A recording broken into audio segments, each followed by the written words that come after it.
What's good, YouTubers and YouTubettes? This is JB Sports back again with another one. Michael Carpenter, who writes for The Athletic, is reporting on his website that former unified welterweight champion Keith one-time Thurman is in discussions to take on former WBC welterweight champion Shawn Showtime Porter. If they get together and fight a second fight, man, it's a nice little rivalry going on, man. You know, you've had rivalries of the past. You had Leonard Hearns 1 and 2. You had Leonard Duran 1 and 2. You know, it's not quite to that level, don't get me wrong, but this is a nice little rivalry these two guys had. You know, they had a lot of bad blood going into their first fight in 2016. Team Porter claimed that Keith Thurman was faking a car accident, an injury in a car accident to duck out of the fight, that he really want to see Shawn Showtime Porter. Keith one-time Thurman did not take kindly to those comments, and he came out on a mission. Well, he tried to knock out Keith. He tried to knock out Shawn Showtime Porter. He wasn't trying to box. You know, Keith one-time Thurman can box. He's a guy that's, to me, is a boxer puncher. But he went into that fight in straight brawl mode. He wasn't trying to box. He wasn't trying to throw no jabs.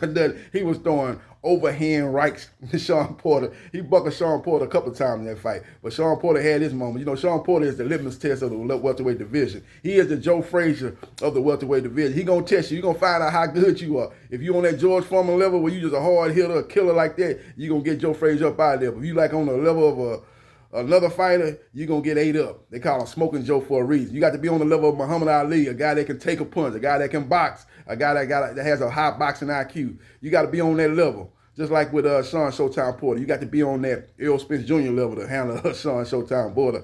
You know, I believe you got to be on that Terrence Bud Crawford level, even though they haven't fought to beat a Shawn Showtime Porter. Anything less than that will be uncivilized. As Charles Buckley said, anything less than that is going to be an ill. That's what I merely mean. You know what I'm saying? So it's going to be an epic matchup. A lot of bad blood going on, and it was a great fight. I thought both fighters have not shown the same level of fighting since they fought in 2016. I think that fight took a lot out of Shawn Showtime Porter. And I think that fight definitely took a lot out of Keith one-time Thurman. As you see, he's been very inactive. He fought Danny Garcia, got hurt in that fight, and he's been very inactive ever since. He's fought, Josecito Lopez and Manny Pacquiao. And he's still an elite welterweight, but he ain't the top welterweight like he's shown, you know, in the fights with Porter and Danny Garcia. I believe that Porter fight took a lot out of them. It was kind of like the Thriller in Manila. Muhammad Ali, Joe Frazier.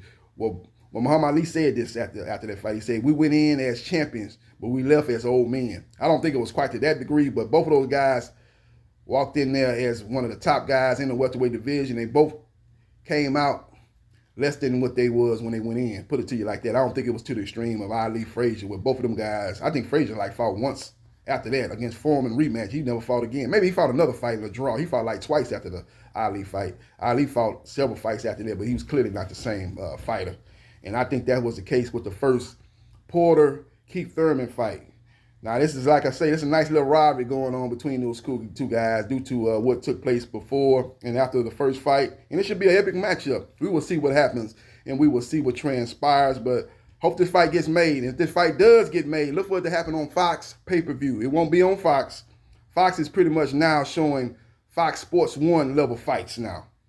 The budget that Fox has is not going to be able to support guys like Keith one-time Thurman and Shawn Showtime Porter fighting each other, or Danny Garcia fighting a Michael Garcia. If that fight takes place, them fights will not be on Fox. Them fights will be forced to be on Fox pay-per-view. Fights that you're going to see now on Fox are fights that you're going to get June 27th. David Morrell, a guy that's an up-and-coming guy, a guy that's trying to establish his name in the junior middleweight division. He does have a belt in the middleweight division, but I believe it is a secondary belt. He's fighting a guy named Cazares that I've never heard of. So those are the type of fights you're going to see on Fox now. So anything decent, anything involving guys with established names in boxing, they're going to throw that on pay-per-view. Look at Andy Ruiz and Chris Arreola. They put that on pay-per-view. And that's exactly what they're going to do with Shawn Showtime Porter versus Keith Thurman. If the fight gets done and gets finalized, and this will be their rematch, look for it to take place on Fox pay-per-view. Now, as far as the matchup go, I would give a slight advantage to Shawn Showtime Porter due to the inactivity of Keith one-time Thurman. Keith one-time Thurman has battled several injuries over the last 2.5 to 3 years. For what I've seen against Manny Pacquiao, he still is an elite heavyweight. as he gave Manny Pacquiao all he could handle. Manny Pacquiao was vintage Manny Pacquiao. Make no mistake about it. He fought that fight.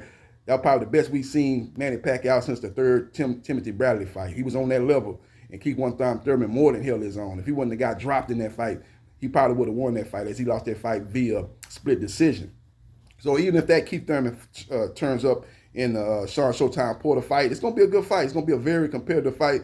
But I just think Shawn Porter is going to have a little bit too much for him. He's been a little bit more active. He's been in there with the better competition. Well, I ain't going to say better competition, but he's just been more active. He's fought, he fought the boy from Miller back in late 2020, if I'm not mistaken. Yeah, he fought for Miller.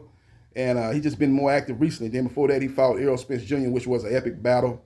And he's been in there with a high caliber of a competition more recently than Keith Thurman, who's basically fought Manny Pacquiao in the last 2.5, 3 years. Now, he fought Josecito Lopez, who's a solid fighter, but he's not on the level of, obviously, he's not on the level of Errol Spence Jr. But I will say this, Josecito Lopez is better than Formella, the guy that Shawn Showtime Porter last fought. So both guys have been fighting top guys. I wouldn't say that now. I just think about the last couple of fights. Both guys pretty much have fought the same caliber of fighters in the last but 2 fights. But the problem is that Keith Thurman has been way more inactive in the last 2.5 to 3 years than Shawn Showtime Porter. That's the reason why I give Porter the edge in the rematch.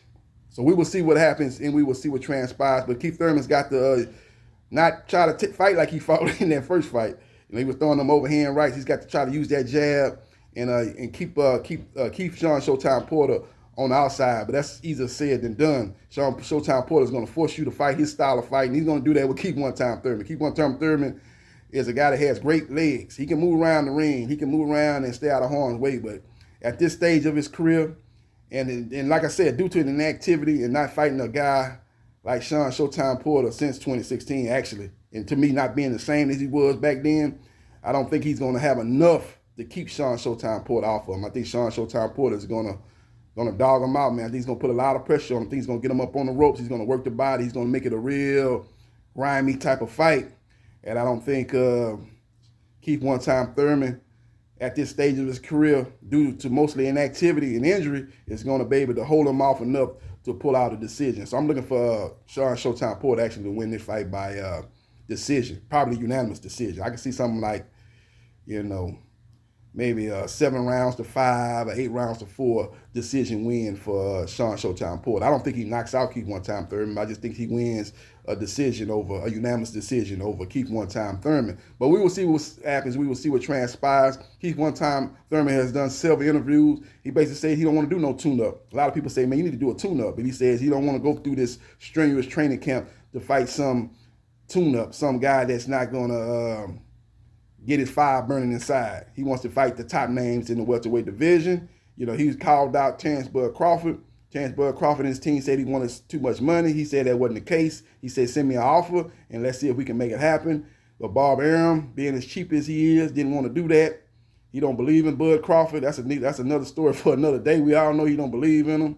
He said in several interviews that he lost a lot of money on Terrence Bud Crawford. He lost so much money he could have built a house in Beverly Hills. So it's obviously they don't believe in Terrence Bud Crawford, and he needs to get the hell up out of there as soon as his contract runs out in October. So we will see what happens. We will see what transpires. But Keith Thurman is looking to capture a big fish and stake his claim as still that dude in the welterweight division, and hopefully get Errol Spence Jr.'s attention, who says he's never going to give him that opportunity because he never gave him his opportunity when he was coming up in the ranks. And he has a lot of animosity towards Keith Thurman. If Keith Thurman can defeat Shawn Showtime Porter, and Errol Spence Jr. defeats Manny Pacquiao, and Errol Spence Jr. cannot come to agreement with Terrence Bud Crawford, who says he has moved on. He's not even trying to fight Errol Spence Jr. anymore. He's moved on. That's in his rearview mirror. And if that is the case, then the next best fight would be Errol Spence Jr. versus Keith Thurman. That would be a fight that's been talked about 2 or 3 years ago. That was the biggest fight in the welterweight division originally. It wasn't Errol Spence Jr. and Terrence Bud Crawford, because Terrence Bud Crawford was at junior welterweight. The first big fight that they talked about in the welterweight division was Keith Thurman versus Errol Spence Jr. And if both guys can get wins, that would be the natural fight to be made next. So we will see what happens, and we will see what transpires. But let me know your thoughts. about this matchup being discussed for the fall of 2021 and who you like in the rematch. You think it's going to be the same old, same old? You think Keep One Time Thurman will get the victory like he got the victory back in 2016? Or you think due to the injury and inactivity, like I think, that Shawn Showtime Porter will overwhelm him and be a little bit too much for him in the rematch? Let me know your thoughts and hit the like button if you like the content of this video, and subscribe to JB Sports, the man, the myth, the legend, and I holla.